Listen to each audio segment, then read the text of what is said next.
میری ساس بیمار تھی۔ انہوں نے اپنے گاؤں پیغام بھجوا دیا تو ان کے بھائی نے فوراً اپنے 18 سالہ بیٹی کو ان کی خدمت کے لیے ہمارے گھر بھیج دیا۔ میری نوکری ہوائی کمپنی میں تھی۔ مجھے اپنے شوہر فراز پہ بے حد اعتماد تھا۔ لگتا تھا ہمارے درمیان اعتبار کا رشتہ کبھی ٹوٹے گا۔ میں تو فلائٹ پر ہوتی، گھر پر فرازہ اور نبیلہ ہوتے۔ آگ اور پیٹرول کا ساتھ ہمیشہ تباہی لاتا ہے۔ ایک رات فراز جیسے ہی گھر میں داخل ہوا، والد ایک ہوائی کمپنی میں آفیسر تھے۔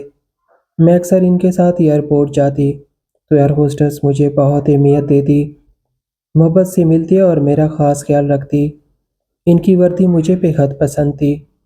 میں نے بچپن ہی سے تصور میں خود کو انہی کی طرح ایک فضائی مہمان کے روپ میں دیکھنا شروع کر دیا تھا۔ ہمیں خوشحال گھرانے سے تعلق رکھتے تھے۔ والد کی آمدنی اچھی تھی، زندگی کی تمام آسائشیں میسر تھی اور طرز زندگی قابل رشک تھا۔ یہی وجہ تھی کہ وقت کے ساتھ معزز گھروں سے رشتے آنے لگے، مگر میں نے ہر رشتہ ٹھکرا دیا کیونکہ میرا خواب ایئر ہوسٹس بننا تھا، وہ خواب جو بچپن سے میری آنکھوں میں بسا ہوا تھا۔ والدین چاہتے تھے کہ میں جلد از جلد شادی کر لوں اور ملازمت سے باز رہوں، مگر میں اپنے فیصلے پر ڈٹی رہی۔ والد صاحب نے بالآخر اجازت دے دی اور انہی کے ذریعے میری درخواست جمع ہوئی۔ انہی دنوں ایئر ہوسٹس کی کچھ اسامیاں خالی تھی۔ میری شکل و صورت اور خود اعتمادی کی وجہ سے بغیر کسی سفارش کے منتخب ہو گئی۔ خوشی کی انتہا نہ رہی۔ میرا خواب حقیقت میں بدل چکا تھا۔ ٹریننگ مکمل ہوئی اور جلدی ڈیوٹی کا آغاز ہو گیا۔ دن ہو یا رات، جو بھی پرواز ملتی میں نہ تکتی نہ اکتاتی۔ گھر واپس آتی تو اشاش بشاش خوش و خرم ہوتی، جبکہ دیگر لڑکیاں تکن کی شکایت کرتی تھی۔ یوں لگتا تھا کہ یہ پیشہ میری فطرت میں شامل ہے۔ 4 سال میں نے بے حد اطمینان سے یہ ملازمت کی، انٹرنیشنل فلائٹس کا تجربہ حاصل کیا اور دنیا کے بیشتر ممالک کی سیر کر چکی تھی۔ والد صاحب اب بیمار رہنے لگے، دل کا عرضہ لاحق ہو گیا تو انہوں نے ریٹائرمنٹ لے لی۔ اب انہیں اپنی بیٹیوں کی شادیاں کروانے کی فکر لاحق ہو گئی۔ وہ اصرار کرنے لگے کہ میں اپنی شادی کے بارے میں سنجیدہ ہو جاؤں، مگر میں ابھی شادی کے لیے تیار نہ تھی۔ میں نے ان سے کہا کہ پہلے میری دونوں چھوٹی بہنوں کی شادیاں کر دیں، پھر میں اپنے لیے خود فیصلہ کروں گی۔ میں کسی انجانے شخص سے بنا جانے سمجھے شادی نہیں کرنا چاہتی تھی۔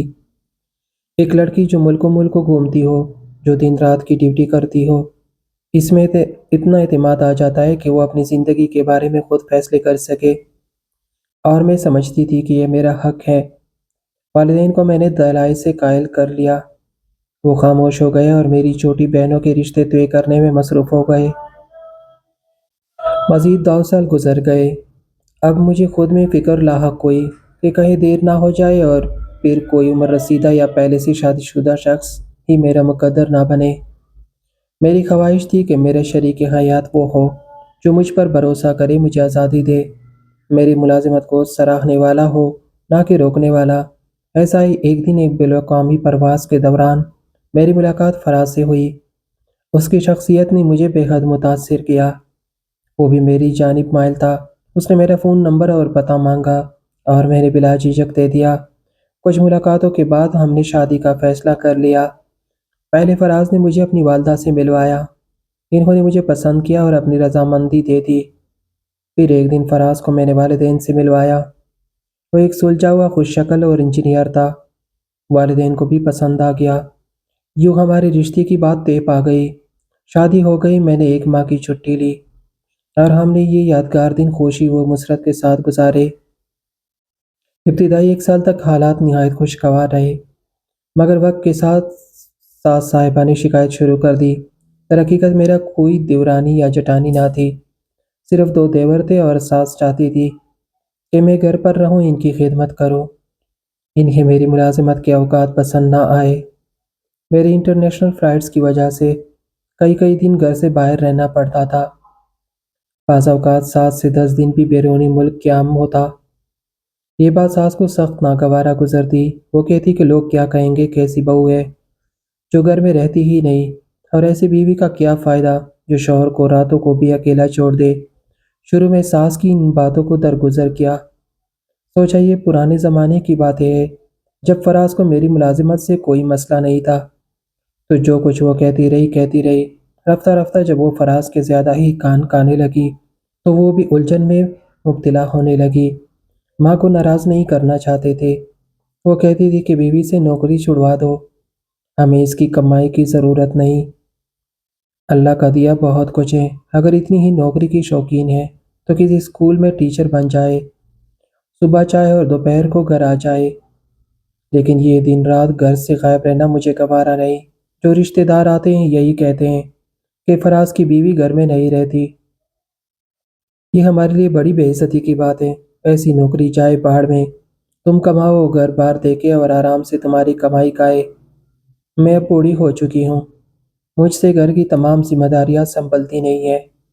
فراز روز روز ماں کی چیخ و پکار سے تنگ آ کر ایک دن مجھے کہنے لگے کہ تم اب ملازمت سے استعفیٰ دو، نہ اماں مجھے جینے نہیں دیں گی، وہ بہت بے سکون رہتی ہے تمہاری دن رات غیر موجودگی کی وجہ سے۔ دراصل ان کا کہنا بھی درست ہے، وہ شوگر کی مرضہ ہے، سارا انتظام نہیں سنبھل سکتی، تک جاتی، انہیں گھر میں تمہاری اشد ضرورت ہے۔ اس بات کو تم سمجھو یا نہ سمجھو، میں نے کہا فراز، لیکن تم نے تو شادی سے پہلے ہی اجازت دی تھی کہ میں ملازمت جاری رکھوں گی اور تم منع نہیں کرو گے۔ یہ معاملہ ہمارے درمیان طے پا چکا تھا۔ فراز بولے ہوا تھا، مگر عمر بھر کے لیے نہیں، اب مجبوری ہے، ماں پریشان رہتی ہے، آخرکار ہمیں ہی ان کے بارے میں سوچنا ہے۔ میں نے کہا وہ خواہ پریشان رہتی ہے، گھر میں نوکر ہے، ملازمہ ہے، ان کو کام کی کوئی پریشانی نہیں ہے۔ میری آپ سے یہ بات شادی سے پہلے طے ہو چکی تھی کہ ملازمت نہ چھوڑیں گی اور آپ نے منظور بھی کیا تھا۔ آپ یہ بھی جانتے تھے کہ اس ملازمت کی نوعیت ایسی ہے کہ مجھے کبھی رات دن گھر سے باہر رہنا پڑتا ہے۔ اپنی والدہ کو سمجھاؤ کہ ہر وقت ملازمت کو ایشو نہ بنائے، ورنہ میرا اور آپ کا تعلق ختم ہو جائے گا۔ میں نے بھی حتمی بات کہہ دی ہے۔ فراز نے والدہ کو سمجھایا مگر وہ نہ سمجھ سکی۔ بولی کہ میرے بیٹے کی بیوی نہیں ہے، سوچا تھا کہ بہو بیٹی کی طرح رہے گی، اب تمہارے چھوٹے بھائیوں کی شادی کرنی ہے، شادی کی تیاری کے لیے بازار کے چکر لگانا، پری بنانا، یہ سب مجھے اکیلے کی بس کی بات نہیں ہے۔ بتاؤ کس کا سہارا لوں؟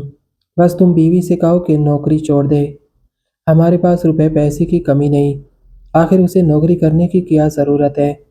یہ بات تو صحیح تھی کہ فراز اچھی پوسٹ پر تھے اور گھر میں کسی چیز کی کمی نہیں تھی، مگر میں ملازمت روپے پیسے کے لیے نہیں کر رہی تھی، مجھے تو بس شوق تھا، اور انسان اپنے شوق کی تسکین کے لیے کیا نہیں کرتا۔ یہ بات بعد میں سمجھ میں آئی کہ مرد کی بھی گھر میں ایک حیثیت ہوتی ہے، اگر وہ شوہر ہوتا ہے تو بیٹا بھی ہوتا ہے، دونوں رشتوں میں توازن نہ رہا تو گھر کا شیرازہ بکھر جاتا ہے۔ کس طرح 2 سال اور گزر گئے، میرے دیوروں کی بھی شادیاں ہو گئی، وہ ملازمت کے سلسلے میں دوسرے شہروں چلے گئے اور اپنی بیویوں ساتھ لے گئے۔ میری ساس کی آرزو پیر ادھوری رہ گئی کہ کوئی بہو گھر میں ان کے ساتھ موجود ہو۔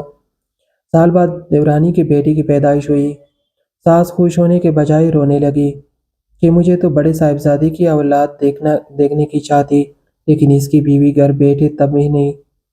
ان کی بات درست تھی، مگر میں 5 سال اور سروس میں رہنا چاہتی تھی تاکہ ملازمت چھوڑنے کے بعد کے فوائد کی حقدار بن سکوں، اس لیے اولاد کے ہونے سے اجتناب برتی جا رہی تھی اور فیملی پلاننگ کے طریقوں پر عمل پیرا تھی۔ میں نے شادی کو اپنے دفتر والوں سے چھپایا ہوا تھا۔ ملازمت کے اوقات ایسے تھے کہ بچے کی پیدائش کے مراحل طے کرنا اور اس کی پرورش میرے لیے مشکل تھی۔ میں کیسے ماں بنتی؟ آج میں مانتی ہوں کہ انسان کے بعض شوق اسے لے ڈوبتے ہیں، اگر مجبوری مالی ہو تو بات اور ہے، مگر میرے ساتھ ایسا نہیں تھا۔ اولاد بھی ایک نعمت ہوتی ہے اور وقت پر اولاد کا ہونا ہی بہتر ہوتا ہے۔ میں اس بات کو سمجھ نہ سکی اور ملازمت کے جنون نے مجھے لے ڈوبا۔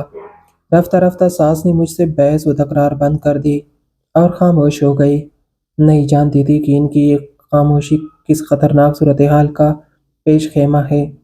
جب ان کی آرزو حسرت میں بدلنے لگی تو انہوں نے اپنے بیٹے کے ساتھ مل کر کچھ ایسا منصوبہ بنایا کہ مجھے کانوں کان خبر نہ ہونے دی، اور وہ سازش تیار ہو گئی جس نے میرا گھر تباہ کر دیا۔ ان دنوں میری ساس بیمار تھی، انہیں دیکھ بھال کے لیے کسی ہمدرد کی ضرورت تھی جو بیٹے کا کردار ادا کر سکے۔ انہوں نے اپنے گاؤں پہ کام بھجوا دیا تو ان کے بھائی نے فوراً اپنی 18 سالہ بیٹی کو ان کی خدمت کے لیے ہمارے گھر بھیج دیا۔ نبیلہ نے آتے ہی اپنی پپو کی دیکھ بھال شروع کر دی۔ وقت پر کھانا بنانا، نہلا دھلانا، کپڑے تبدیل کرانا، غرض تمام کا محبت اور دلجوئی سے کرتی۔ اس نے ہمارے گھر کا سارا انتظام سنبھال لیا اور اپنی پپو کی پلانی پر بٹھا دیا۔ یہی نہیں، فراز کو بھی بہت آرام ملا۔ نبیلہ کے ہاتھ کا پکا کھانا نوکروں کے کھانے سے کہیں بہتر تھا۔ ان کے پکے کھانوں میں وہ لذت کہاں جو نبیلہ کے ہاتھ میں تھی۔ وہ تمام کام توجہ اور سلیقے سے کرتی تھی۔ اس کے والد نے اسے نصیحت کی تھی کہ میری بہن کا بہت خیال رکھنا، انہیں کسی قسم کی تکلیف نہ دینا، کیونکہ وہ بوڑھی ہے۔ مجھے فراز پر بے حد اعتماد تھا۔ لگتا تھا ہمارے درمیان اعتبار کا رشتہ کبھی ٹوٹے گا نہ۔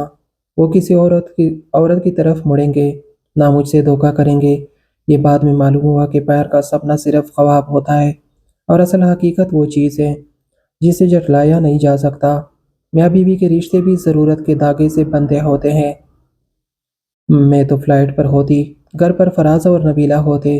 وہ گاؤں کی سیدھی سادھی لڑکی تھی جو صرف 8ویں پاس تھی، مگر میں اس میں وہ گن تھے جو ساس بہو میں دیکھنا چاہتی تھی۔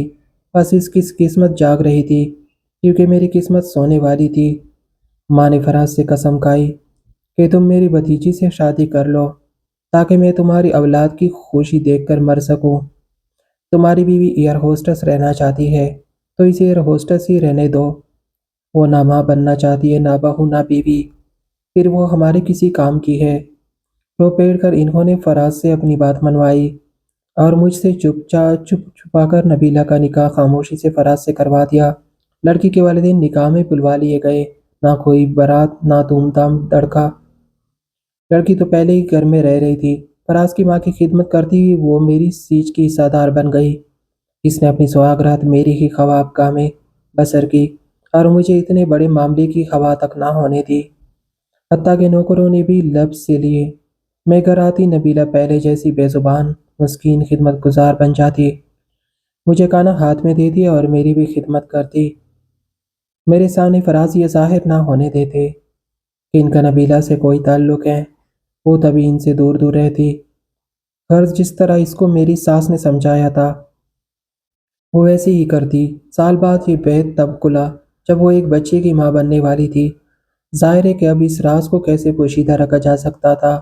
جب یہ خبر ساس نے مجھے سنائی تو میرے حواس جاتے رہے۔ پہلے تو جی چاہا کہ ہر کسی کو شوٹ کر دوں، پھر دل چاہا کہ خودکشی کر لوں۔